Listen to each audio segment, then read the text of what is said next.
اسی روز اردشیر نے اپنے وزیر اینڈرغرز اور اس کے ماتحت سالاروں کو بلایا اور انہیں کہا کہ ہونا یہ چاہیے تھا کہ ہم مدینہ پر حملہ کرتے اور اسلام کا وہیں خاتمہ کر دیتے، لیکن حملہ انہوں نے کر دیا ہے اور ہماری فوج ان کے آگے بھاگی بھاگی پھر رہی ہے۔ صرف 2 معرکوں میں ہمارے 4 سالار مارے گئے ہیں، اردشیر نے کہا۔ ان چاروں کو میں اپنی جنگی طاقت کے ستون سمجھتا تھا، لیکن ان کے مر جانے سے کسریٰ کی طاقت نہیں مر گئی۔ سب کان کھول کر سن لو، جو سالار یا نائب سالار شکست کھا کر واپس آئے گا اسے میں جلاد کے حوالے کر دوں گا۔ اس کے لیے یہی بہتر ہوگا کہ وہ اپنے آپ کو خود ہی ختم کر لے یا کسی اور طرف نکل جائے، فارس کی سرحد میں قدم نہ رکھے۔ اینڈرزغر، تم مدائن اور ارد گرد سے جس قدر فوج ساتھ لے جانا چاہو لے جاؤ۔ سالار بہمن کو بھی میں نے پیغام بھیج دیا ہے کہ وہ اپنی تمام تر فوج کے ساتھ فرات کے کنارے ولجہ کے مقام پر پہنچ جائے۔ تم اس سے جلدی ولجہ پہنچ جاؤ، وہاں خیمہ زن ہو کر بہمن کا انتظار کرنا۔ جو ہی وہ آ جائے دونوں مل کر مسلمانوں کو گھیرے میں لینے کی کوشش کرنا۔ ان کا کوئی آدمی اور کوئی ایک جانور بھی زندہ نہ رہے، ان کی تعداد تمہارے مقابلے میں کچھ بھی نہیں۔ میں کوئی مسلمان قیدی نہیں دیکھنا چاہتا، میں ان کی لاشیں دیکھنا چاہتا ہوں۔ میں دیکھنے آؤں گا کہ ان کے گھوڑوں اور اونٹوں کے مردار ان کی لاشوں کے درمیان پڑے ہیں۔ تمہیں زردشت کے نام پر حلف اٹھانا ہوگا کہ فتح حاصل کرو گے یا موت۔ اینڈرغرز دونوں فوجوں کا سپہ سالار ہوگا۔ اینڈرغرز، تمہارے ذہن میں کوئی شک اور وسوسہ نہیں ہونا چاہیے۔ یہ بھی سوچ لو کہ مسلمان اور آگے بڑھ آئے اور ہمیں ایک اور شکست ہوئی تو رومی بھی ہم پر چڑھ دوڑیں گے۔ شہنشاہ فارس اب شکست کی آواز نہیں سنیں گے، سالار اینڈرغرز نے کہا۔ مجھے اجازت دیں کہ میں عیسائیوں کو اپنے ساتھ لے لوں، اس سے میری فوج میں بے شمار اضافہ ہو سکتا ہے۔ تم جو بہتر سمجھتے ہو وہ کرو، اردشیر نے کہا، لیکن میں وقت ضائع کرنے کی اجازت نہیں دوں گا۔ اگر عیسائی تمہارے ساتھ وفا کرتے ہیں تو انہیں ساتھ لے لو۔ یہ عراق کا علاقہ تھا جہاں عیسائیوں کا ایک بہت بڑا قبیلہ بکر بن وائل آباد تھا۔ یہ لوگ عرب کے رہنے والے تھے۔ اسلام پھیلتا چلا گیا اور یہ عیسائی جو اسلام قبول کرنے پر آمادہ نہیں تھے، عراق کے اس علاقے میں اکٹھے ہوتے رہے اور یہیں آباد ہو گئے۔ ان میں وہ بھی تھے جو کسی وقت ایرانیوں کے خلاف لڑے اور جنگی قیدی ہو گئے تھے۔ ایرانیوں نے انہیں اس علاقے میں آباد ہونے کے لیے آزاد کر دیا تھا۔ ان میں کچھ ایسے بھی تھے جنہوں نے اسلام قبول کر لیا تھا۔ انہیں مثنیٰ بن حارثہ جیسا قائد مل گیا تھا جس نے انہیں پکا مسلمان بنا دیا تھا۔ مسلمانوں پر تو ایرانی بے پناہ ظلم و تشدد کرتے تھے، لیکن عیسائیوں کے ساتھ ان کا رویہ کچھ بہتر تھا۔ مورخوں نے لکھا ہے کہ زرتشتی سالار اینڈرزغر ہرمز کی طرح ظالم نہیں تھا۔ مسلمانوں پر اگر وہ ظلم نہیں کرتا تھا تو انہیں اچھا بھی نہیں سمجھتا تھا۔ عیسائیوں کے ساتھ اس کا سلوک بہت اچھا تھا۔ اسے اب عیسائیوں کی مدد کی ضرورت محسوس ہوئی۔ اس نے ان کے قبیلے بکر بن وائل کے بڑوں کو بلایا۔ وہ اطلاع ملتے ہی دوڑے آئے۔ اگر تم میں سے کسی کو میرے خلاف شکایت ہے تو مجھے بتاؤ، اینڈرزغر نے کہا، میں اس کا ازالہ کروں گا۔ کیا یہ بہتر نہیں ہوگا کہ سالار ہمیں فوراً بتا دے کہ ہمیں کیوں بلایا گیا ہے؟ ایک بوڑھے نے کہا، ہم آپ کی رعایا ہیں، ہمیں شکست ہوئی بھی تو نہیں کریں گے۔ ہمیں کوئی شکایت نہیں، ایک اور نے کہا، آپ نے جو کہنا ہے وہ کہیں۔ مسلمان بڑھے چلے آ رہے ہیں، اینڈرزغر نے کہا۔ شہنشاہ فارس کی فوج انہیں فرات میں ڈبو دے گی، لیکن ہمیں تمہاری ضرورت ہے، ہمیں تمہارے جوان بیٹوں کی ضرورت ہے۔ اگر شہنشاہ فارس کی فوج اسلامی فوج کو فرات میں ڈبو دے گی تو آپ کو ہمارے بیٹوں کی کیا ضرورت پیش آ گئی ہے؟ وفد کے بڑوں میں سے ایک نے پوچھا۔ ہم سن چکے ہیں کہ فارس کی فوج کے 4 سالار مارے گئے ہیں، آپ ہم سے پوچھتے کیوں ہیں؟ ہم آپ کی رعایا ہیں، ہمیں حکم دیں، ہم سرکشی کی جرات نہیں کر سکتے۔ میں کسی کو اپنے حکم کا پابند کر کے میدان جنگ میں نہیں لے جانا چاہتا، اینڈرزغر نے کہا۔ میں تمہیں تمہارے مذہب کے نام پر فوج میں شامل کرنا چاہتا ہوں۔ ہمیں زمین کے کسی خطے کے لیے نہیں، اپنے مذہب اور اپنے عقیدوں کے تحفظ کے لیے لڑنا ہے۔ مسلمان صرف اس لیے فتح پر فتح حاصل کرتے چلے آ رہے ہیں کہ وہ اپنے مذہب کی خاطر لڑ رہے ہیں۔ وہ جس علاقے کو فتح کرتے ہیں وہاں کے لوگوں کو اسلام قبول کرنے کو کہتے ہیں۔ جو لوگ اسلام قبول نہیں کرتے ان سے مسلمان جزیہ وصول کرتے ہیں۔ کیا یہ غلط ہے کہ تم میں وہ بھی ہیں جو اس لیے اپنے گھروں سے بھاگے تھے کہ وہ اسلام قبول نہیں کرنا چاہتے تھے؟ کیا تم پسند کرو گے کہ مسلمان آ جائیں اور تمہاری عبادت گاہوں کے دروازے بند ہو جائیں؟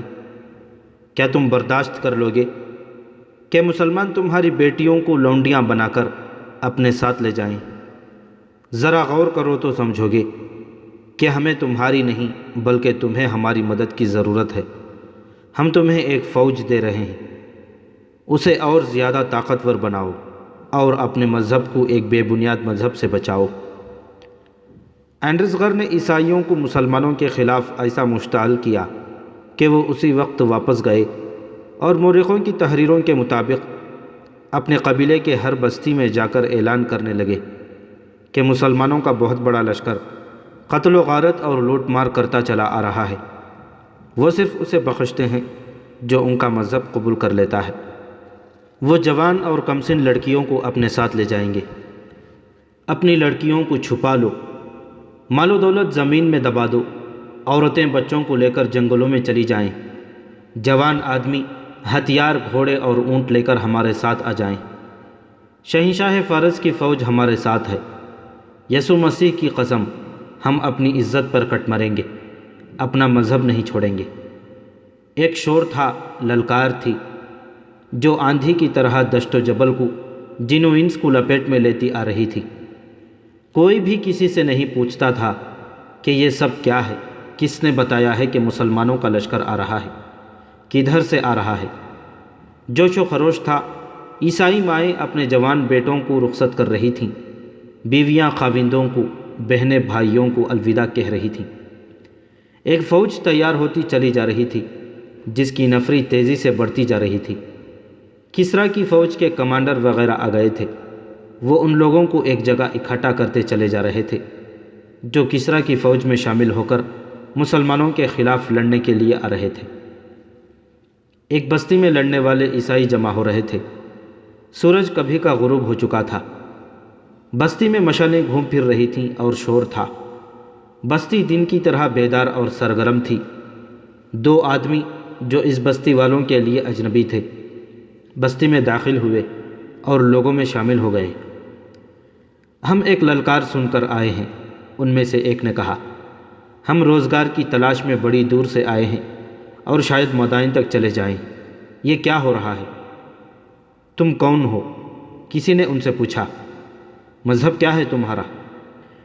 دونوں نے اپنی اپنی شہادت کی انگلیاں باری باری اپنے دونوں کندھوں سے لگائیں، پھر اپنے اپنے سینے پر انگلیاں اوپر نیچے کر کے صلیب کا نشان بنایا، اور دونوں نے بیک زبان کہا کہ وہ عیسائی ہیں۔ پھر تم مدائن جا کر کیا کرو گے؟ انہیں ایک بوڑھے نے کہا۔ تم تن و مند ہو، تمہارے جسموں میں طاقت ہے، کیا تم اپنے آپ کو کنواری مریم کی آبرو پر قربان ہونے کے قابل نہیں سمجھتے؟ کیا تمہارے لیے تمہارا پیٹ مقدس ہے؟ نہیں، ان میں سے ایک نے کہا۔ ہمیں کچھ بتاؤ، اور تم میں جو سب سے زیادہ سیانہ ہے ہمیں اس سے ملاؤ، ہم کچھ بتانا چاہتے ہیں۔ وہاں فارس کی فوج کا ایک پرانا کمانڈر موجود تھا۔ ان دونوں کو اس کے پاس لے گئے۔ سنا ہے تم کچھ بتانا چاہتے ہو، کمانڈر نے کہا۔ ہاں، ایک نے کہا، ہم اپنا راستہ چھوڑ کر ادھر آئے ہیں۔ سنا تھا کہ مسلمانوں کے خلاف ایک فوج تیار ہو رہی ہے۔ ہاں، ہو رہی ہے، کمانڈر نے کہا۔ کیا تم اس فوج میں شامل ہونے کو آئے ہو؟ عیسائی ہو کر ہم کیسے کہہ سکتے ہیں کہ ہم اس فوج میں شامل نہیں ہوں گے؟ ان میں سے ایک نے کہا، ہم کاظمہ سے تھوڑی دور کی ایک بستی کے رہنے والے عرب ہیں۔ ہم مسلمانوں کے ڈر سے بھاگ کر ادھر آئے ہیں، اب آگے نہیں جائیں گے، تمہارے ساتھ رہیں گے۔ ہم بتانا یہ چاہتے ہیں کہ مسلمانوں کی تعداد بہت زیادہ ہے، لیکن سامنے وہ بہت تھوڑی تعداد کو لاتے ہیں۔ یہی وجہ ہے کہ تمہاری فوج ان سے شکست کھا جاتی ہے۔ اسے زمین پر لکیریں ڈال کر سمجھاؤ۔ اس کے دوسرے ساتھی نے اسے کہا۔ پھر ایرانی کمانڈر سے کہا، ہمیں معمولی دماغ کے آدمی نہ سمجھنا، ہم تمہیں اچھی طرح سمجھا دیں گے کہ مسلمانوں کے لڑنے کا طریقہ کیا ہے اور وہ اس وقت کہاں ہیں، اور تم لوگ انہیں کہاں لا کر لڑاؤ تو انہیں شکست دے سکتے ہو۔ ہم جو کچھ بتائیں گے یہ اپنے سالار کو بتا دینا۔ ایک مشعل لا کر اس کا ڈنڈا زمین میں گاڑ دیا گیا۔ یہ دونوں آدمی زمین پر بیٹھ کر انگلیوں سے لکیریں ڈالنے لگے۔ انہوں نے جنگی اصطلاحوں میں ایک ایسا نقشہ پیش کیا کہ کمانڈر بہت متاثر ہوا۔ اگر ہمیں پتہ چل جائے کہ مدائن کی فوج کس طرف سے آ رہی ہے تو ہم تمہیں بہتر مشورہ دے سکتے ہیں، ان میں سے ایک نے کہا، اور کچھ خطروں سے بھی خبردار کر سکتے ہیں۔ 2 فوجیں مسلمانوں کو کچلنے کے لیے آ رہی ہیں، کمانڈر نے کہا۔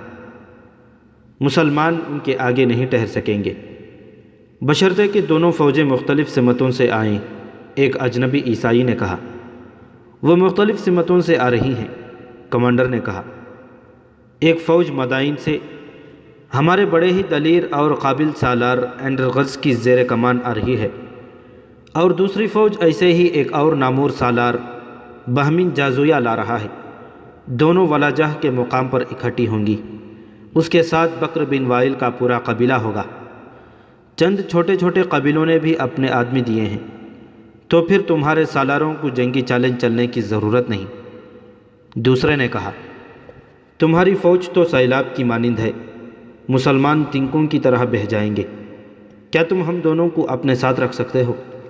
ہم نے تم میں خاص قسم کی ذہانت دیکھی ہے، تم سالار نہیں تو نائب سالاری کے عہدے کے قابل ضرور ہو، تم میرے ساتھ رہ سکتے ہو، کمانڈر نے کہا۔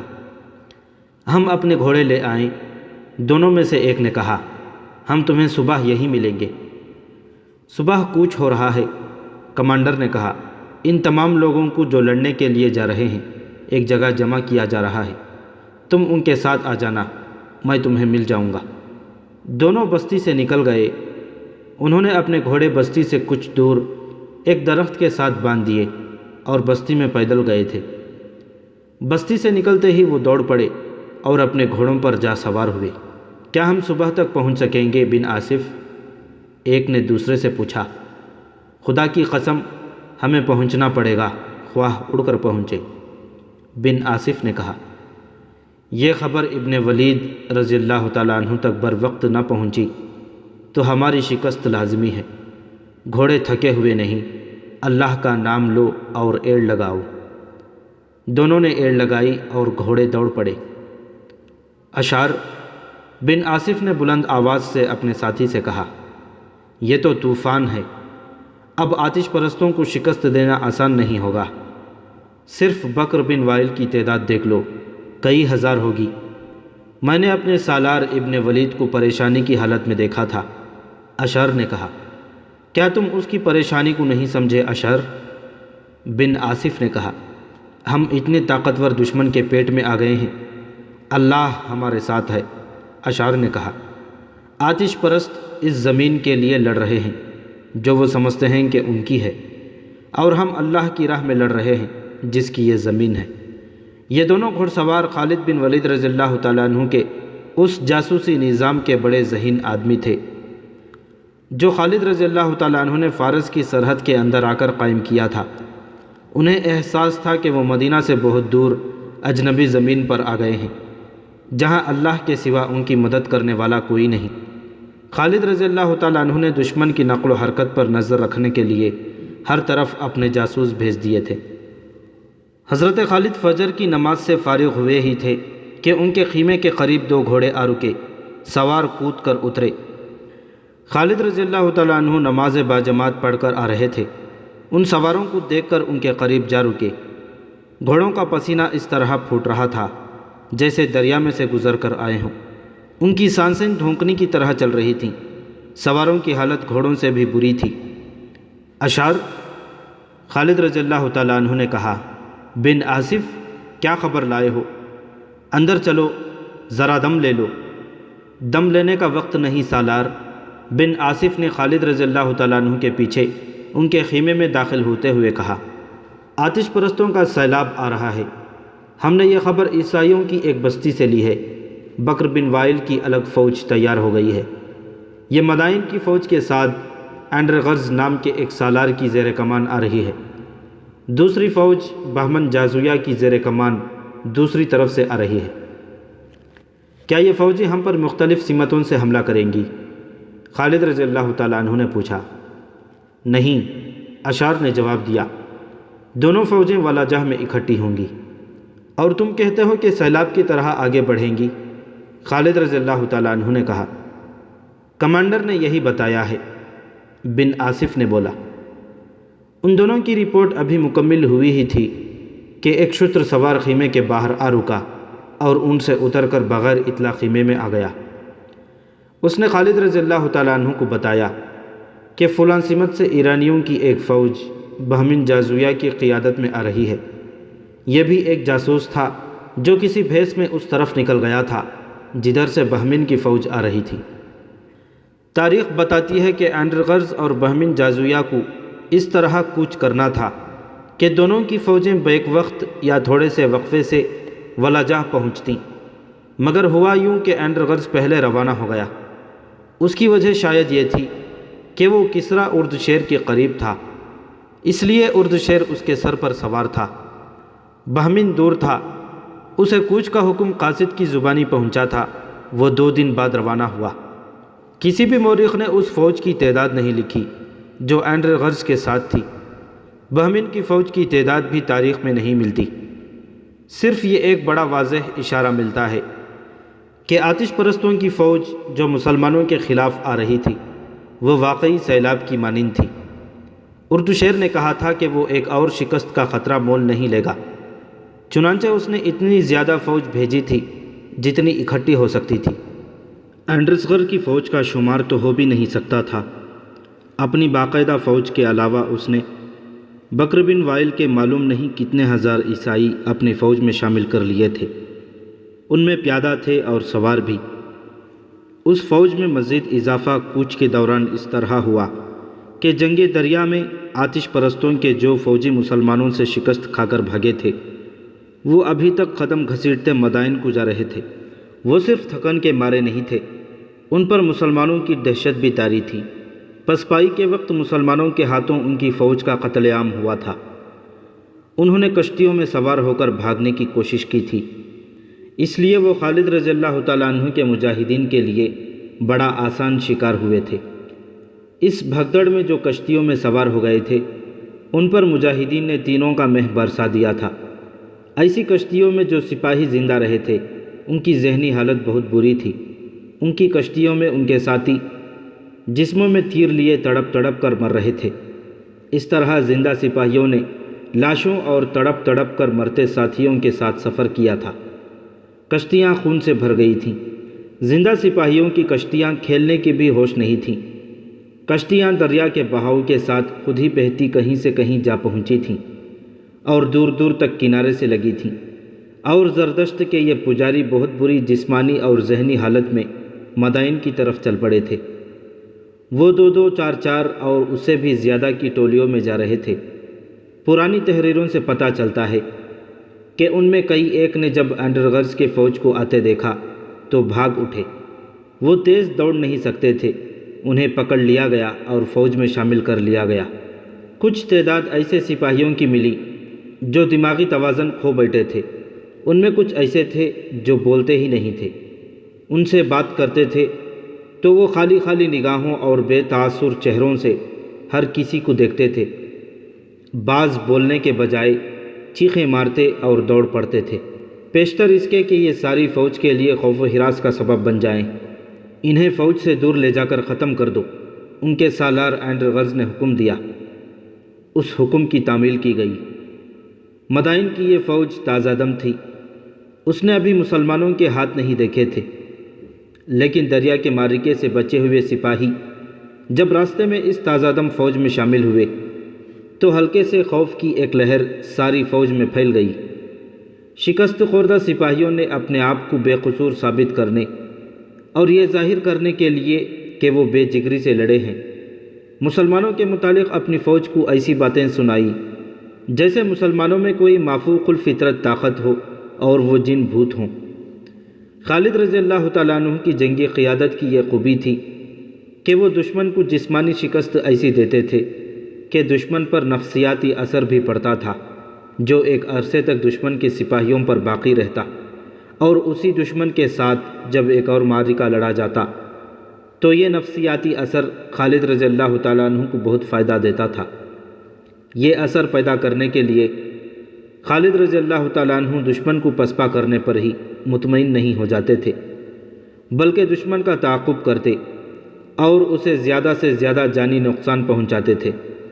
خالد رضی اللہ تعالیٰ عنہ کے جاسوسوں نے یہ اطلاع بھی نہیں دی کہ پچھلے معرکے کے بھاگے ہوئے سپاہی بھی مدائن سے آنے والی فوج میں شامل ہو رہے ہیں۔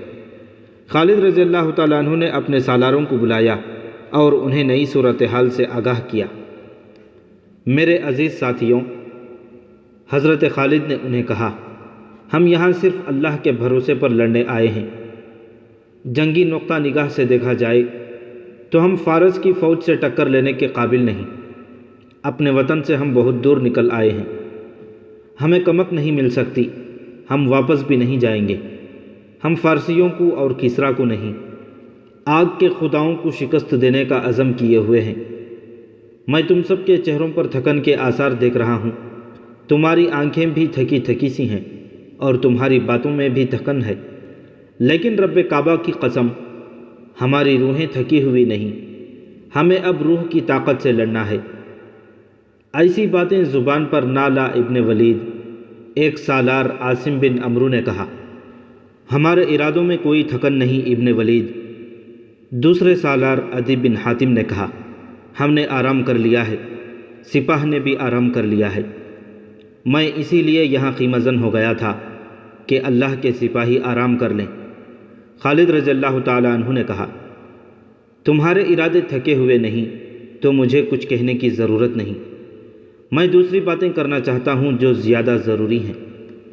تم نے دیکھا ہے کہ ہم نے فارسیوں کو پہلے معرکے میں شکست دی تو وہ پھر ہمارے سامنے آ گئے، ان کے ساتھ ان کے وہ سپاہی بھی آ گئے جو پہلے معرکے سے بھاگے تھے۔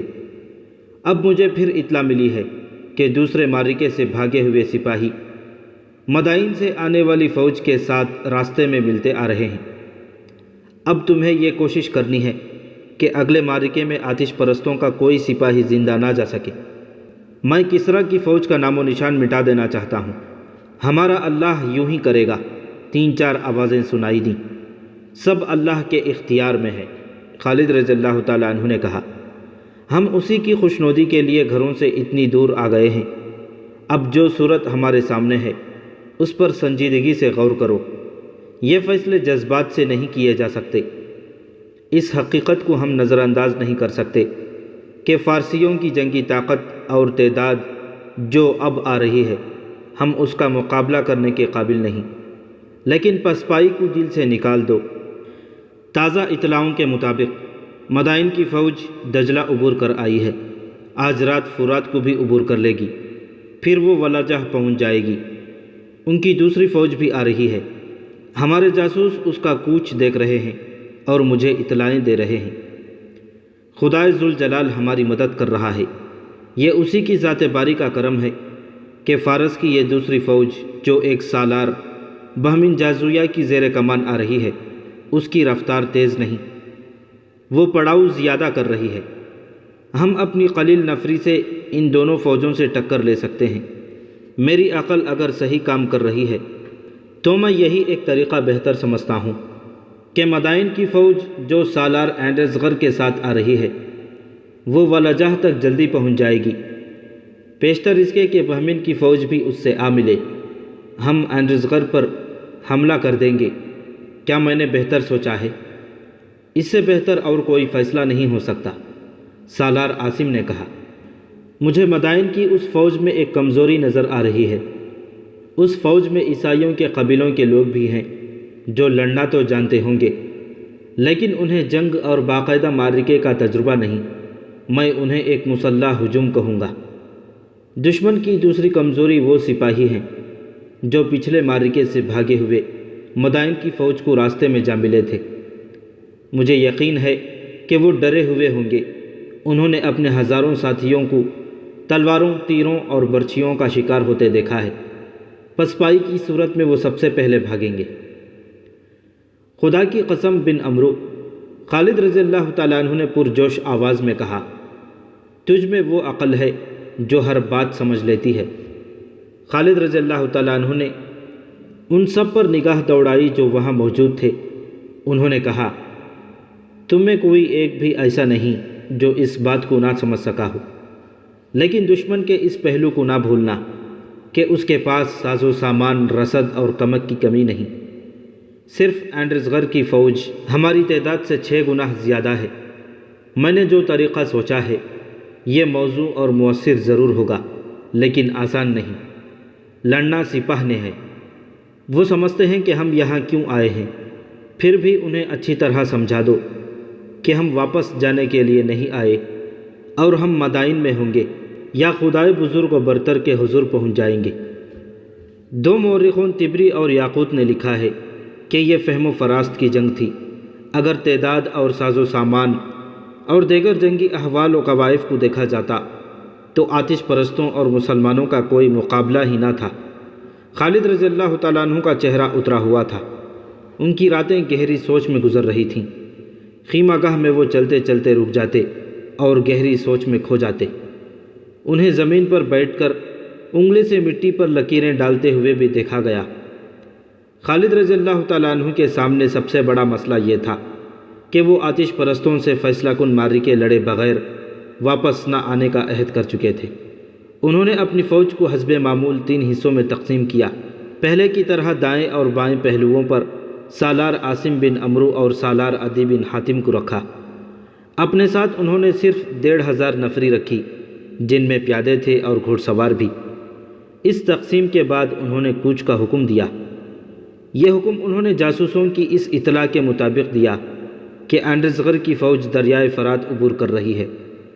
خالد رضی اللہ تعالیٰ عنہ نے اپنی رفتار ایسی رکھی کہ آتش پرست ولاجہ میں جو ہی پہنچیں وہ ان کے سامنے ہوں۔ یہ جنگی فہم و فراست کا غیر معمولی مظاہرہ تھا۔ ایسے ہی ہوا جیسے انہوں نے سوچا تھا۔ اینڈرزغر کی فوج ولاجہ پہنچی تو اسے خیمے گاڑنے کا حکم ملا، کیونکہ اسے بہمن کی فوج کا انتظار کرنا تھا۔ فوج اتنے لمبے سفر کی تھکی ہوئی خیمے گاڑنے لگی اور اس کے ساتھ ہی شور بپا ہو گیا کہ بہمن جازویہ کی فوج آ رہی ہے۔ تمام سپاہ اس کے استقبال میں خوشی کا شور و غل مچانے لگے، لیکن یہ شور اچانک خاموش ہو گیا۔ یہ مدینہ کی فوج ہے، کسی نے بلند آواز سے کہا، اور اس کے ساتھ کئی آوازیں سنائی دیں۔ دشمن آ گیا ہے، تیار، ہوشیار۔ اینڈرزغر گھوڑے پر سوار آگے گیا اور اچھی طرح دیکھا۔ یہ خالد رضی اللہ تعالیٰ عنہ کی فوج تھی اور جنگی ترتیب میں رہ کر پڑاؤ ڈال رہی تھی۔ یہ فوج خیمے نہیں گاڑ رہی تھی، جس کا مطلب یہ تھا کہ مسلمان لڑائی کے لیے تیار ہیں۔ سالار اعلیٰ اینڈرزغر کو ایک سالار نے کہا، ہماری دوسری فوج نہیں پہنچی۔ معلوم ہوا ہے کہ وہ ابھی دور ہے، ورنہ ہم ان مسلمانوں کو ابھی کچل ڈالتے۔ یہ تیار ہیں اور ہماری سپاہ تھکی ہوئی ہے۔ کیا تم دیکھ نہیں رہے کہ ان کی تعداد کتنی تھوڑی ہے؟ اینڈرزغر نے کہا، بمشکل 10,000 ہوں گے۔ میں انہیں چونٹیوں سے زیادہ کچھ نہیں سمجھتا۔ ان کے گھوڑ سوار دستے کہاں ہیں؟ کہاں ہو سکتے ہیں؟ اس کے سالار نے کہا، کھلا میدان ہے، جو کچھ ہے صاف نظر آ رہا ہے۔ معلوم ہوتا ہے ہمارے سالاروں اور کمانڈروں کو ایک ایک کے 6 نظر آتے رہے ہیں۔ اینڈرزغر نے کہا، شکست کھا کر بھاگنے والوں نے مدائن میں بتایا تھا کہ مسلمانوں کا رسالہ بڑا زبردست ہے اور اس کے سوار لڑنے کے اتنے ماہر ہیں کہ کسی کے ہاتھ نہیں آتے۔ مجھے تو ان کا رسالہ کہیں نظر نہیں آ رہا۔ ہمیں جھوٹی اطلاعیں دی گئی ہیں۔ سالار نے کہا، ہم بہمن کا انتظار نہیں کریں گے، اس کے آنے تک ہم ان مسلمانوں کو ختم کر چکے ہوں گے۔ مورخوں نے لکھا ہے کہ مسلمانوں کے گھوڑ سوار وہاں نہیں تھے، وہی تھوڑے سے سوار تھے جو پیادوں کے ساتھ تھے یا خالد رضی اللہ تعالیٰ عنہ کے ساتھ کچھ گھوڑ سوار محافظ تھے۔ آتش پرستوں کے حوصلے بڑھ گئے۔ اینڈرزغر کے لیے یہ فتح بڑی آسان تھی۔ خالد رضی اللہ تعالیٰ عنہ نے اتنی تھوڑی نفری کے ساتھ اتنے بڑے لشکر کے سامنے آ کر غلطی کی تھی۔ جس میدان میں دونوں فوجیں آمنے سامنے کھڑی تھیں وہ ہموار میدان تھا۔ اس کے دائیں اور بائیں دو بلند ٹیکریاں تھیں۔ ایک ٹیکری آگے کو جا کر مڑ گئی تھی، اس کے پیچھے ایک اور ٹیکری تھی۔ خالد رضی اللہ تعالیٰ عنہ نے اپنی فوج کو جنگی ترتیب میں کر رکھا تھا۔ ادھر آتش پرست بھی جنگی ترتیب میں ہو گئے اور دونوں فوجوں کے سالار ایک دوسرے کا جائزہ لینے لگے۔ خالد رضی اللہ تعالیٰ عنہ نے دیکھا کہ آتش پرستوں کے پیچھے دریا تھا، لیکن اینڈریسغر نے اپنی فوج کو دریا سے تقریباً 1 میل دور رکھا تھا۔ آتش پرستوں کے پہلے سالاروں نے اپنا عقب دریا کے بہت قریب رکھا تھا تاکہ عقب محفوظ رہے، لیکن اینڈریسغر نے اپنے عقب کی اتنی احتیاط نہ کی تھی۔ اسے یقین تھا کہ یہ مٹھی بھر مسلمان اس کے عقب میں آنے کی جرأت نہیں کریں گے۔ زردشت کے پجاریوں، اینڈریسغر نے اپنی سپاہ سے خطاب کیا، یہ ہیں وہ مسلمان جن سے ہمارے ساتھیوں نے شکست کھائی ہے، انہیں اپنی آنکھیں دیکھ لو۔ کیا ان سے شکست کھا کر تم ڈوب نہیں مرو گے؟ کیا تمہیں انہیں فوج کہو گے؟ یہ ڈاکوؤں اور لٹیروں کا گروہ ہے، ان میں سے کوئی ایک بھی زندہ نہ جائے۔ وہ دن یوں ہی گزر گیا۔ سالار ایک دوسرے کی فوج کو دیکھتے اور اپنی اپنی فوج کی ترتیب سیدھی کرتے رہے۔ اگلے روز خالد رضی اللہ تعالیٰ عنہ نے اپنی فوج کو حملے کا حکم دے دیا۔ فارس کی فوج تہ در تہ کھڑی تھی۔ مسلمانوں کا حملہ تیز اور شدید تھا، لیکن دشمن کی تعداد اتنی زیادہ تھی کہ مسلمانوں کو پیچھے ہٹ آنا پڑا۔ دشمن نے اپنی اگلی صف کو پیچھے کر کے تازہ دم سپاہیوں کو آگے کر دیا۔ خالد رضی اللہ تعالیٰ عنہ نے ایک اور حملے کے لیے اپنے چند ایک دستوں کو آگے بھیجا۔ گھمسان کا معرکہ ہوا، لیکن مسلمانوں کو پیچھے ہٹنا پڑا۔ آتش پرستوں کی تعداد بھی زیادہ تھی اور وہ نیم زیرہ پوش بھی تھے۔ مسلمانوں کو یوں محسوس ہوا جیسے وہ ایک دیوار سے ٹکرا کر واپس آ گئے ہوں۔ خالد رضی اللہ تعالیٰ عنہ نے کچھ دیر اور حملے جاری رکھے، مگر مجاہدین تھکن محسوس کرنے لگے۔ متعدد مجاہدین زخمی ہو کر بیکار ہو گئے۔ خالد رضی اللہ تعالیٰ عنہ نے اس خیال سے کہ ان کی فوج حوصلہ نہ ہار بیٹھے، خود حملے کے لیے سپاہیوں کے ساتھ جانے لگے۔ اس سے مسلمانوں کا جذبہ تو قائم رہا، لیکن ان کے جسم شل ہو گئے۔ آتش پرست ان پر قہقہے لگا رہے تھے۔ اس وقت تک مسلمانوں نے خالد رضی اللہ تعالیٰ عنہ کی زیر کمان جتنی لڑائیاں لڑی تھیں، ان میں یہ پہلی لڑائی تھی جس میں مسلمانوں نے اپنے سالار کے خلاف احتجاج کیا۔ احتجاج دبا دبا سا تھا، لیکن فوج میں بے اطمینانی سی صاف نظر آنے لگی۔ خالد رضی اللہ تعالیٰ عنہ جیسے عظیم سالار کے خلاف سپاہیوں کی بے اطمینانی عجیب سی بات تھی۔ وہ پوچھتے تھے کہ اپنا سوار دستہ کہاں ہے؟ وہ محسوس کر رہے تھے کہ حضرت خالد اپنے مخصوص انداز سے نہیں لڑ رہے۔ خالد رضی اللہ تعالیٰ عنہ سپاہیوں کی طرح ہر حملے میں آگے جاتے تھے، پھر بھی ان کے سپاہیوں کو کسی کمی کا احساس ہو رہا تھا۔ دشمن کی اتنی زیادہ نفری دیکھ کر بھی مسلمانوں کے حوصلے ٹوٹتے جا رہے تھے، انہیں شکست نظر آنے لگی تھی۔ آتش پرستوں نے ابھی ایک بھی ہلہ نہیں بولا تھا۔ اینڈریسغر مسلمانوں کو تھکا کر حملہ کرنا چاہتا تھا۔ مسلمان تھک چکے تھے۔ خالد رضی اللہ تعالیٰ عنہ اپنی فوج کی یہ کیفیت دیکھ رہے تھے، اسی لیے انہوں نے حملے روک دیے تھے۔ وہ سوچ ہی رہے تھے کہ اب کیا چال چلیں کہ آتش پرستوں کی طرف سے ایک دیو ہیکل آدمی آگے آیا اور اس نے مسلمانوں کو للکار کر کہا کہ جس میں میرے مقابلے کی ہمت ہے آگے آ جائے۔ یہ 1000 مرد پہلوان اور تیغزن تھا۔ فارس میں 1000 مرد کا لقب اس جنگجو پہلوان کو دیا جاتا تھا جسے کوئی شکست نہیں دے سکتا تھا۔ 1000 مرد کا مطلب تھا کہ یہ آدمی 1000 آدمیوں کے برابر ہے۔ اینڈریسغر اس دیو کو آگے کر کے مسلمانوں کا تماشا دیکھنا چاہتا تھا۔ مسلمانوں میں اس کے مقابلے میں اترنے والا کوئی نہ تھا۔ خالد رضی اللہ تعالیٰ عنہ گھوڑے سے کود کر اترے، تلوار نکالی اور 1000 مرد کے سامنے جا پہنچے۔ کچھ دیر دونوں کی تلواریں ٹکراتی رہیں اور دونوں پینترے بدلتے رہے۔ آتش پرست پہلوان مست بھینسا لگتا تھا۔ اس میں اتنی طاقت تھی کہ اس کا ایک وار انسان کو 2 حصوں میں کاٹ دیتا۔ خالد رضی اللہ تعالیٰ عنہ نے یہ طریقہ اختیار کیا کہ وار کم کر دیے اور اسے وار کرنے کا موقع دیتے رہے تاکہ وہ تھک جائے۔ اس پر انہوں نے یہ ظاہر کیا جیسے وہ خود تھک کر چور ہو گئے ہوں۔ ایرانی پہلوان خالد رضی اللہ تعالیٰ عنہ کو کمزور اور تھکا ہوا آدمی سمجھ کر ان کے ساتھ کھیلنے لگا۔ کبھی تلوار گھما کر کبھی اوپر سے نیچے کو وار کرتا اور کبھی وار کرتا اور ہاتھ روک لیتا۔ وہ طنزیہ کلامی بھی کر رہا تھا۔ وہ اپنی طاقت کے گھمنڈ میں لاپرواہ سا ہو گیا۔ ایک بار اس نے تلوار یوں گھمائی جیسے خالد رضی اللہ تعالیٰ عنہ کی گردن کاٹ دے گا۔ خالد رضی اللہ تعالیٰ عنہ یہ وار اپنی تلوار پر روکنے کے بجائے تیزی سے پیچھے ہٹ گئے۔ پہلوان کا وار خالی گیا تو وہ گھوم گیا۔ اس کا پہلو خالد رضی اللہ تعالیٰ عنہ کے آگے ہو گیا۔ حضرت خالد اسی کے انتظار میں تھے۔ انہوں نے نوک کی طرف سے پہلوان کے پہلو میں تلوار کا اس طرح وار کیا کہ برچھی کی طرح تلوار اس کے پہلو میں اتار دی۔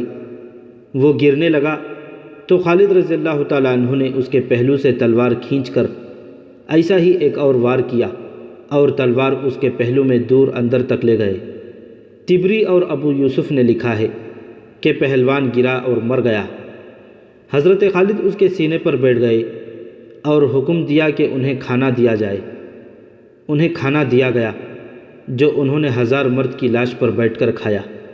اس انفرادی معرکے نے مسلمانوں کے حوصلے میں جان ڈال دی۔ آتش پرست سالار اینڈزغر نے بھانپ لیا تھا کہ مسلمان تھک گئے ہیں، چنانچہ اس نے حملے کا حکم دے دیا۔ اسے بجا طور پر اپنی فتح کی پوری امید تھی۔ آتش پرست سمندر کی موجوں کی طرح آئے۔ مسلمانوں کو اب کچلے جانا تھا۔ انہوں نے اپنی جانیں بچانے کے لیے بے جگری سے مقابلہ کیا۔ ایک ایک مسلمان کا مقابلہ 10 12 آتش پرستوں سے تھا۔ اب ہر مسلمان ذاتی جنگ لڑ رہا تھا۔ اس کے باوجود انہوں نے ڈسپلن کا دامن نہ چھوڑا اور بھگدڑ نہ مچنے دی۔ اس موقع پر بھی سپاہیوں کو خیال آیا کہ حضرت خالد اپنے پہلوؤں کو اس طریقے سے کیوں نہیں استعمال کرتے جو ان کا مخصوص طریقہ تھا۔ خالد رضی اللہ تعالیٰ عنہ خود سپاہیوں کی طرح لڑ رہے تھے اور ان کے کپڑوں پر خون تھا جو ان کے کسی زخم سے نکل رہا تھا۔ چونکہ ایرانیوں کی نفری زیادہ تھی اس لیے جانی نقصان انہی کا زیادہ ہو رہا تھا۔ اینڈزغر نے اپنے دستوں کو پیچھے ہٹا لیا اور تازہ دم دستوں سے دوسرا حملہ کیا۔ یہ حملہ زیادہ نفری کا تھا۔ مسلمان ان میں نظر ہی نہیں آتے تھے۔ اینڈزغر کا یہ عہد پورا ہو رہا تھا کہ ایک بھی مسلمان کو زندہ نہیں جانے دیں گے۔ اینڈزغر نے مسلمانوں کا کام جلدی تمام کرنے کے لیے مزید دستوں کو حلہ بولنے کا حکم دے دیا۔ اب تو مسلمانوں کے لیے بھاگ نکلنا بھی ممکن نہ رہا۔ وہ اب زخمی شیروں کی طرح لڑ رہے تھے۔ خالد رضی اللہ تعالیٰ عنہ اس معرکے سے نکل گئے تھے۔ ان کا علم بردار ان کے ساتھ تھا۔ انہوں نے علم اپنے ہاتھ میں لے کر اوپر کیا اور ایک بار دائیں اور پھر ایک بار بائیں کیا، پھر علم بردار کو دے دیا۔ یہ ایک اشارہ تھا۔ اس کے ساتھ ہی میدان جنگ کے پہلوؤں میں جو ٹیکریاں تھیں ان میں سے 2000 گھوڑ سوار نکلے۔ ان کے ہاتھوں میں برچھیاں تھیں جو انہوں نے آگے کر لیں۔ گھوڑے سرپٹ دوڑے آ رہے تھے۔ وہ ایک ترتیب میں ہو کر آتش پرستوں کے عقب میں آ گئے۔ جنگ کے شور و غل میں آتش پرستوں کو اس وقت پتہ چلا کہ ان پر عقب سے حملہ کیا گیا ہے جب مسلمانوں کے گھوڑ سوار ان کے سر پر آ گئے تھے۔ یہ تھے مسلمانوں کے وہ سوار دستے جنہیں اینڈزغر ڈھونڈ رہا تھا۔ خود خالد رضی اللہ تعالیٰ عنہ کی سپاہ پوچھ رہی تھی کہ اپنے سوار دستے کہاں ہیں۔ حضرت خالد نے اپنی نفری کی کمی اور دشمن کی نفری کی افراد دیکھی تو یہ طریقہ اختیار کیا تھا کہ رات کو تمام گھڑ سواروں کو ٹیکری کے عقب میں اس ہدایت کے ساتھ بھیج دیا تھا کہ اپنی فوج کو بھی پتہ نہ چل سکے۔ ان کے لیے علم کے دائیں بائیں ہلنے کا اشارہ مقرر کیا تھا۔ گھوڑوں کو ایسی جگہ چھپایا گیا تھا جو دشمن سے 1.5 میل کے لگ بھگ دور تھی۔ وہاں سے گھوڑوں کے ہنہنانے کی آواز دشمن تک نہیں پہنچ سکتی تھی۔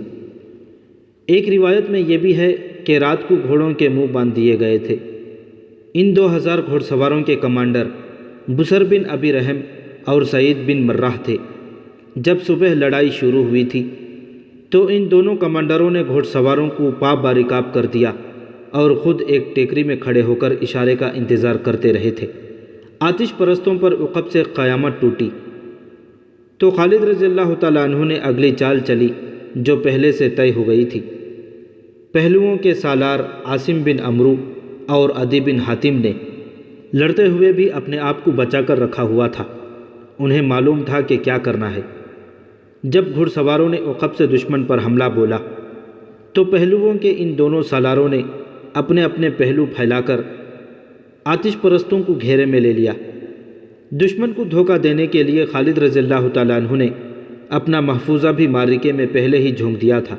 آتش پرستوں کے فتح کے نعرے آہ و بکا میں تبدیل ہو گئے۔ مسلمان گھڑ سواروں کی برچھیاں انہیں کاٹتی اور گراتی جا رہی تھیں۔ دشمن میں بھگدڑ تو ان ہزاروں عیسائیوں نے مچائی جنہیں جنگ کا تجربہ نہیں تھا، اور اس بھگدڑ میں اضافہ دشمن کے ان سپاہیوں نے کیا جو پہلے معرکوں سے بھاگے ہوئے تھے۔ وہ جانتے تھے کہ مسلمان کسی کو زندہ نہیں چھوڑیں گے۔ اب مسلمانوں کے نعرے گرج رہے تھے۔ جنگ کا پاسا ایسا پلٹا کہ زردشت کی آگ سرد ہو گئی۔ بعض مورخوں نے ولاجہ کے معرکے کو ولاجہ کا جہنم لکھا ہے۔ آتش پرستوں کے لیے یہ معرکہ جہنم سے کم نہ تھا۔ اتنا بڑا لشکر ڈری ہوئی بھیڑ بکریوں کی صورت اختیار کر گیا۔ وہ بھاگ رہے تھے، کٹ رہے تھے، گھوڑوں تلے روندے جا رہے تھے۔ مورخوں نے لکھا ہے کہ اینڈرسغر زندہ بھاگ گیا، لیکن مدائن کی طرف جانے کے بجائے اس نے صحرا کا رخ کر لیا۔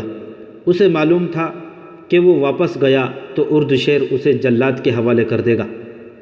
وہ صحرا میں بھٹکتا رہا اور بھٹک بھٹک کر مر گیا۔ دوسرے آتش پرست سالار بہمن جازویہ کی فوج ابھی تک ولاجہ نہیں پہنچی تھی۔ مسلمانوں کو ایسا ہی ایک اور معرکہ لڑنا تھا۔